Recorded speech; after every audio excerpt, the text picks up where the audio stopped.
Career important ആണ്. ആർക്കും free ആയിട്ട് ബിരിയാണി എന്നും മേടിച്ചു വരൂല, ഒരു ദിവസം മേടിച്ചു വരുമായിരിക്കും. You will not get free lunch. You have to go and get your food. നമ്മുടെ ആഹാരം നമ്മൾ നേടിയെടുക്കണം. ഞാൻ എപ്പോഴും സെയിൽസുകാരോട് പറയുന്നതാണ്, പൈസ എവിടെയുണ്ട്? മാർക്കറ്റിൽ ഉണ്ട്, പോയി എടുക്കണം, എടുത്തോണ്ട് വരണം. നമ്മുടെ പൈസ എവിടെ ഇരിക്കുന്നത്?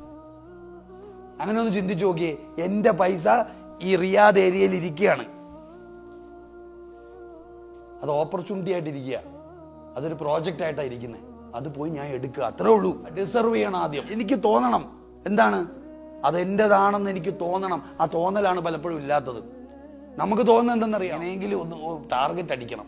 മാനേജറിന്റെ വിളി കാരണം, മാനേജർ തല തിന്നത് കാരണം നമ്മൾ പോവും. അതല്ല, എന്റെ പൈസ, എന്റെ കരിയർ, എന്റെ ഫ്യൂച്ചർ മാർക്കറ്റിലുണ്ട്, ഞാൻ ഇറങ്ങിച്ചെല്ലണം. അങ്ങനെ പോവാനായിട്ട് നമുക്ക് കരിയറിൽ വ്യക്തമായ ഗോൾസ് ഉണ്ടായിരിക്കണം.